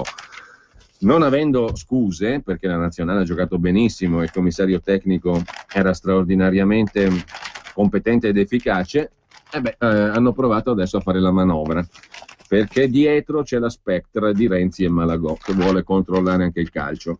Mentre c'è un altro gol a proposito della Lega. Referendum in Cassazione, scrive il Giornale, 5 i quesiti proposti dal Carroccio: abolizione legge Merlin per legalizzare e tassare la prostituzione, abrogazione legge Fornero che ha penalizzato l'entrata e l'uscita dal lavoro e creato gli esodati, abolire la norma che consente agli immigrati di partecipare ai concorsi pubblici, abrogare la legge Mancino perché contrasta con la libertà di espressione e via i prefetti che non hanno più motivo di esistere e bruciano 500 milioni di euro all'anno. Poi c'è il reato di immigrazione clandestina da ripristinare, le firme qui vanno avanti fino a metà luglio. Sito vieniafirmare.org per la documentazione. Comunque il giornale si occupa, tra i non moltissimi quotidiani di oggi, dei 5 quesiti referendari proposti dal Carroccio e depositati ieri in Cassazione. Poi c'è l'imbarazzo della Presidente della Camera Boldrini per il bungalow presidenziale.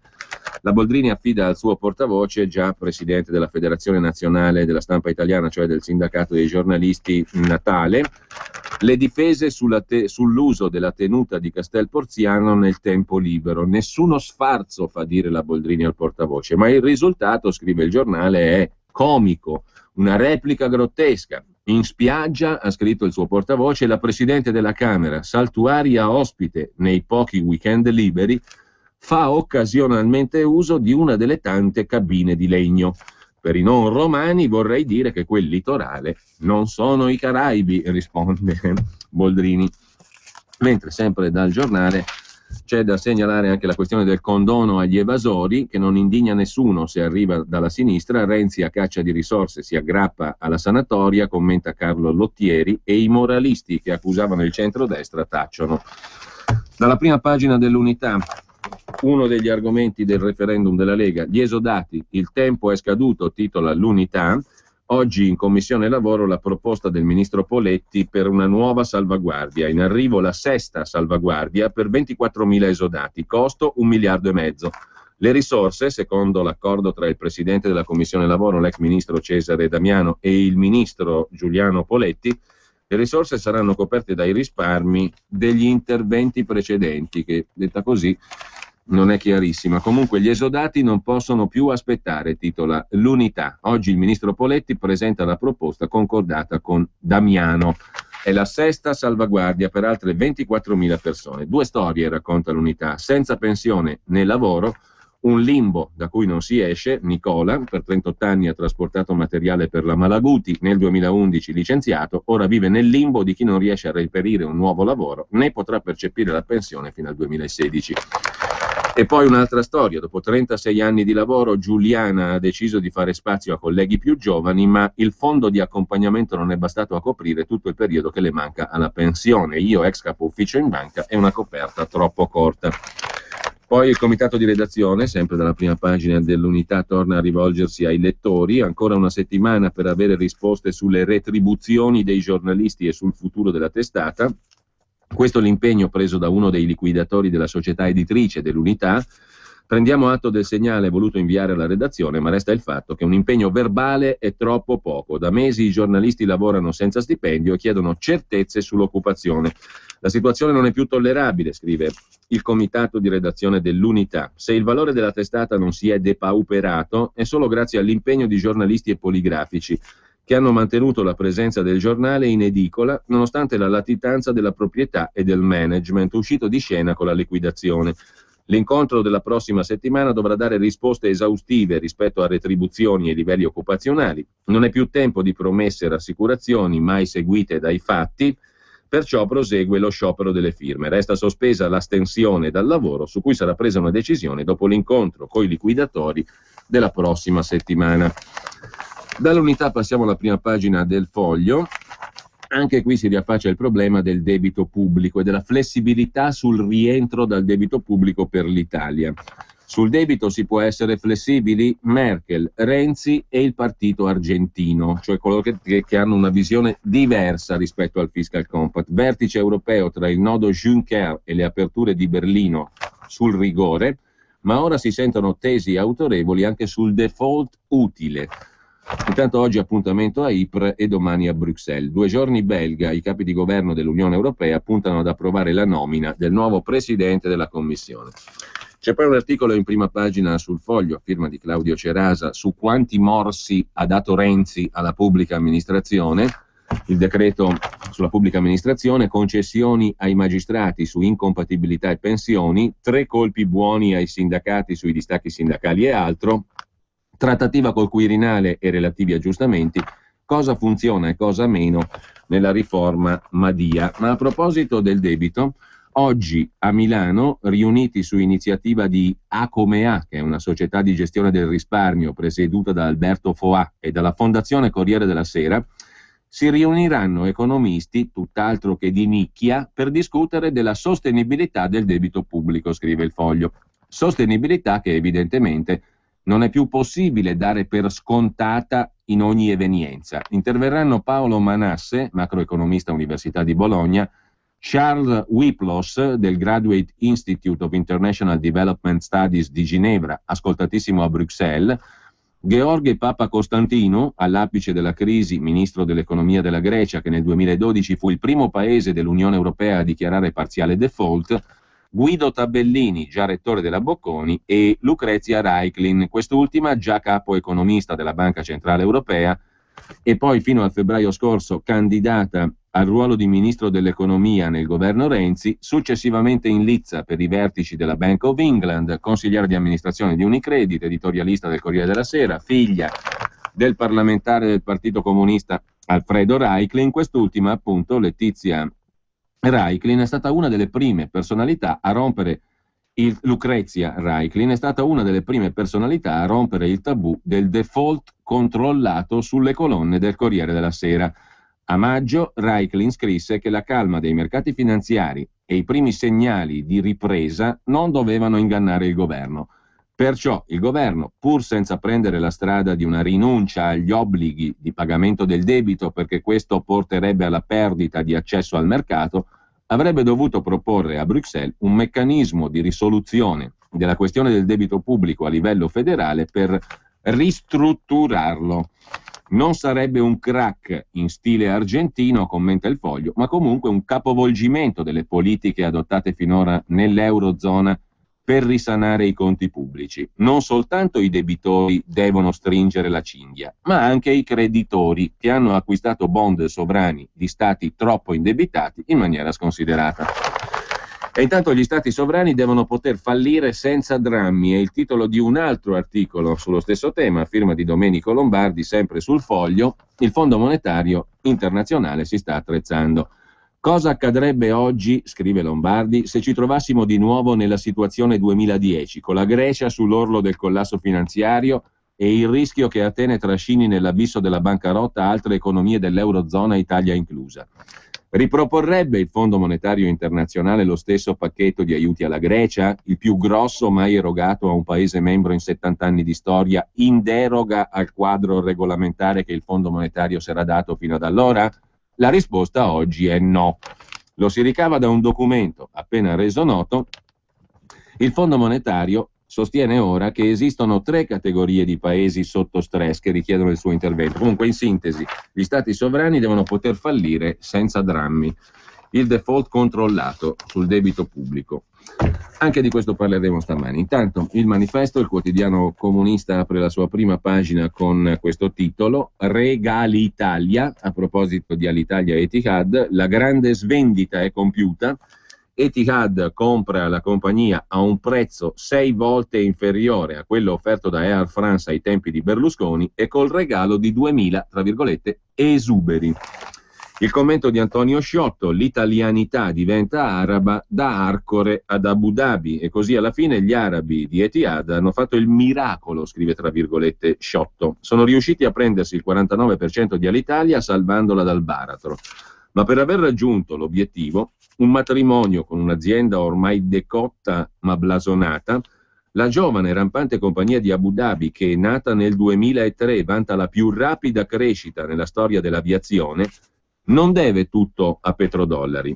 E no, deve tanto alla nostra italianità, all'operazione patriottica voluta nel 2008 da Berlusconi, che mandò a monte le nozze con Air France per creare una nuova società, la CAI, che non aveva alcun senso di mercato. Mentre, sempre in prima pagina sul Manifesto, va segnalato l'articolo di Alberto Burgio sulle riforme di Renzi. È l'informazione bellezza il titolo dell'editoriale. Non credo di essere il solo, scrive Burgio, a provare nausea per l'ossessivo martellamento sulle, tra virgolette, riforme. Un incubo. In passato abbiamo denunciato l'abuso di questa nobile parola del lessico politico e l'ironia che ne ribaltava il senso. Sullo sfondo della globalizzazione neoliberista, riforme erano i colpi inferti alle conquiste sociali e operaie, dalle pensioni alle tutele del lavoro, al carattere pubblico di sanità, scuola e università. Non avevamo ancora visto nulla, non avevamo immaginato cosa sarebbe stato il mantra delle riforme al tempo del renzismo trionfante. Non c'è giornale né telegiornale che non gli dedichi il posto d'onore, e che fior di riforme. Da settimane tengo in banco quelle del pubblico impiego e del Senato. Precarizzazione del primo, ridimensionamento del secondo, trasformato in docile camera degli amministratori. Nel merito di entrambe ci sarebbe molto da dire. Il governo straparla di crescita e occupazione, ma intanto minaccia i dipendenti con misure che sconvolgeranno la vita di milioni di famiglie. Quanto al Senato, il disegno è stato demolito da importanti costituzionalisti che hanno mostrato come esso miri, in sinergia con la nuova legge elettorale, a costituzionalizzare la primazia del governo come produttore di norme, cioè a rovesciare l'ispirazione anti-autoritaria della Costituzione. Ma non è della sostanza delle riforme che vorrei parlare, scrive Burgio, bensì del deplorevole stato dell'informazione politica, tra le principali concause del disastro italiano. Prendersela coi giornalisti, si sa, non serve a molto. La corporazione reagisce nel nome della sacra libertà di stampa, che peraltro da noi non scoppia di salute, e si trincera dietro un brillante argomento. Se c'è un problema, perché prendersela con chi si limita a parlarne? Peccato, scrive Alberto Burgio sul Manifesto, che le cose non siano tanto semplici e che tra raccontare e fare, o tra fare e tacere, non corra tutta questa distanza quando ci si muove sulla scena pubblica.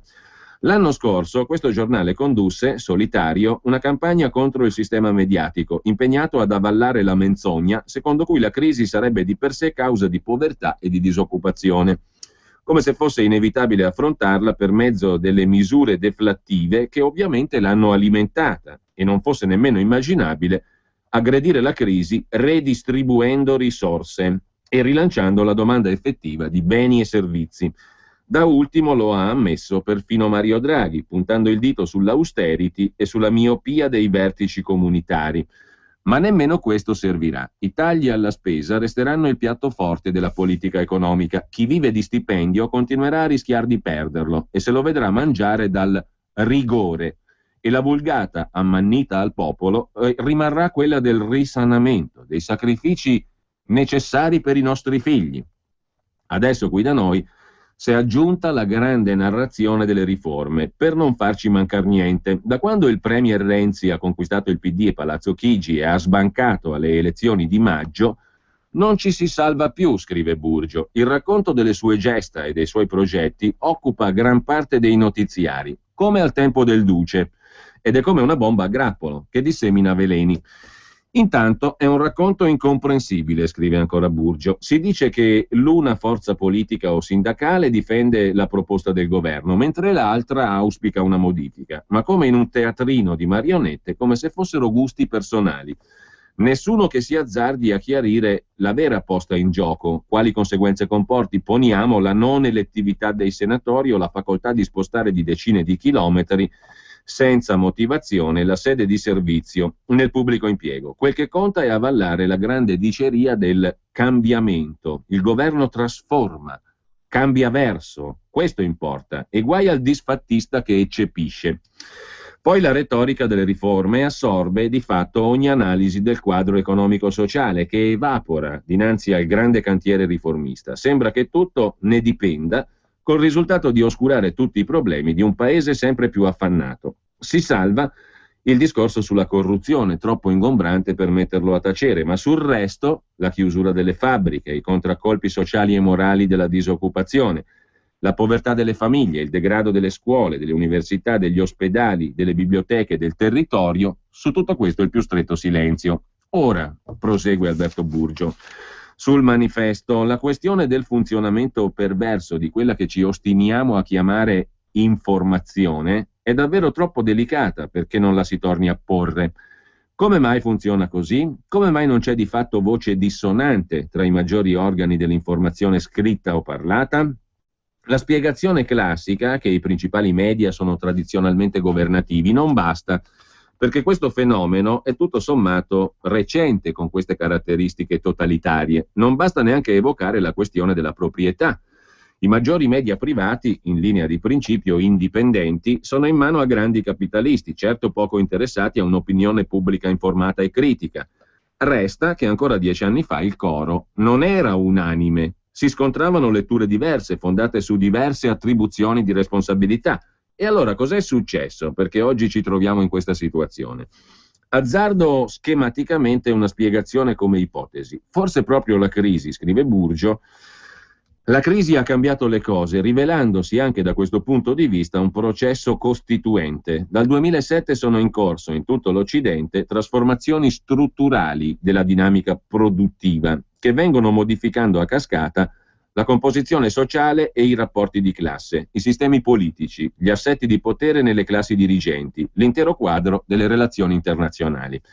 Viene generalizzandosi, soprattutto nella periferia, il modello della crescita senza occupazione, che tende a semplificare la struttura sociale nel senso della polarizzazione preconizzata dal vecchio Marx.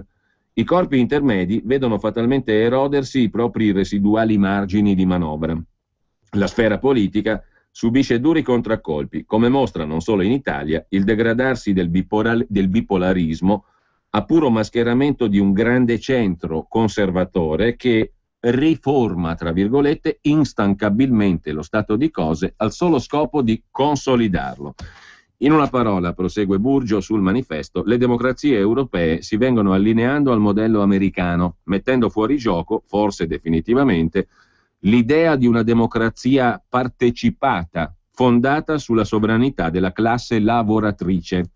Si tratta di una tendenziale torsione oligarchica delle dinamiche di controllo e di governo, nella quale sembra di poter cogliere la risposta difensiva e aggressiva del capitalismo alla crisi storica della propria espansività. In questo contesto non sorprende la metamorfosi in atto nel sistema informativo, il suo modo di operare e soprattutto la nuova sostanziale univocità. Oggi non serve più informare e orientare l'opinione pubblica nel conflitto sociale di massa, come al tempo della Prima Repubblica, sullo sfondo di uno scenario politico realmente pluralista e ancora, benché sempre meno, fino a pochi anni addietro. Serve, al contrario, disinformare per disorientare, in modo da oscurare il processo di costituzione di questo nuovo americanismo e da lasciare mano libera all'azione distruttiva dei governi e dei poteri sovranazionali che dettano l'agenda. Serve privare il grosso della popolazione degli strumenti di decifrazione dei processi in corso e soprattutto prevenire la formazione di pensieri critici. Per questo, conclude Alberto Burgio, non deve meravigliare la sostanziale omogeneità del sistema mediatico, intento a rappresentare la scena politica sulla base di un quadro interpretativo condiviso. Gli accenti divergono naturalmente, ma ormai soltanto sui dettagli, mentre sui fondamentali si impongono i tabù, le autoevidenze, le nuove ortodossie. Ovviamente tutto questo non avviene nel vuoto né nel silenzio, ma in apparenza dentro un finto pieno. Si parla, si straparla, si annega nei talk show. Lo spazio pubblico è saturato da chiacchiere, fini a se stesse, che dimostrano brillantemente che non c'è proprio null'altro di cui parlare e soprattutto nient'altro da dire. Magari di questo passo, osserva infine Alberto Burgio, la gente, scritto fra virgolette, finirà con lo stancarsi. Qualche testata chiuderà, qualche centinaio di giornalisti andrà a casa, pazienza, anzi, tanto meglio. O c'è qualcuno che rimpiange i tempi in cui si credeva ancora nelle ideologie, se non addirittura nell'esistenza di classi in conflitto fra loro? Così Alberto Burgio in questo stimolante, direi, articolo in prima pagina sul manifesto. Avvenire invece mette in prima pagina il quotidiano dei vescovi tutt'altra questione. I mini matrimoni per tutti, si domanda il quotidiano cattolico. Al Senato un testo ambiguo sulle unioni civili gay. Una parte del PD non ci sta, secco no del nuovo centrodestra. La relatrice del PD Cirinnà deposita una proposta che sposa le tesi più radicali. La Corte Costituzionale chiedeva altro, dice il Forum delle Famiglie. Forzatura in Commissione Giustizia al Senato, scrive Avvenire. Depositato un testo che parifica le unioni in tutto, tranne che sulle adozioni, ma con punti di ambiguità anche sui figli che sembrano aprire a pratiche vietate dalla legge italiana come l'utero in affitto.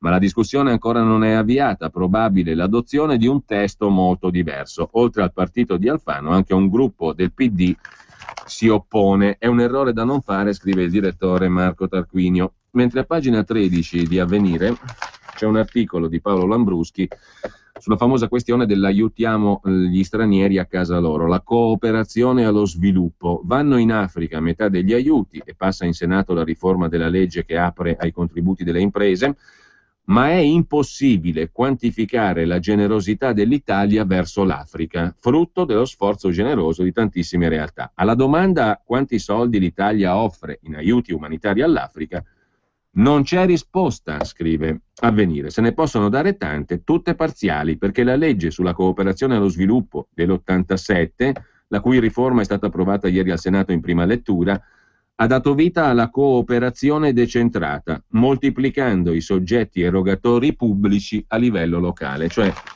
vanno in Africa a metà degli aiuti, ma non sappiamo quanti sono, no? Che non è male.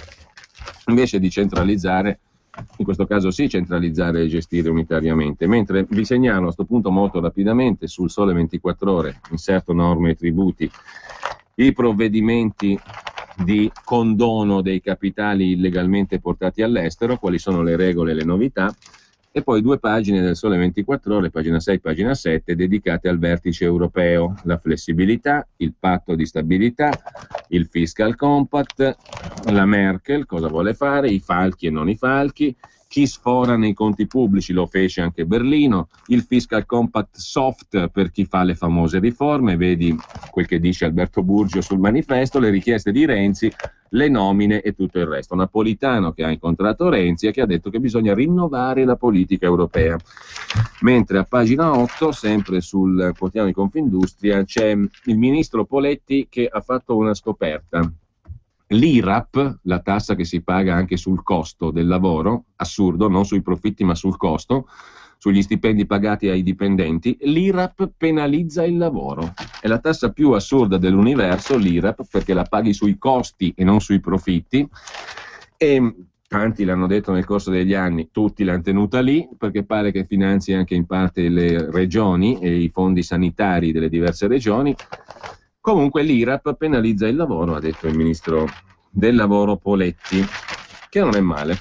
Con ciò noi dobbiamo salutarci, faccio in tempo solo a segnalarvi, tutto da leggere, il commento di Pierluigi Magnaschi su Italia Oggi a pagina 2 sul processo a Filippo Penati, già braccio destro di Bersani, presidente provincia di Milano, sindaco monarca diciamo di Sesto San Giovanni per tanto tempo, la Stalingrado rossa, e processo Penati.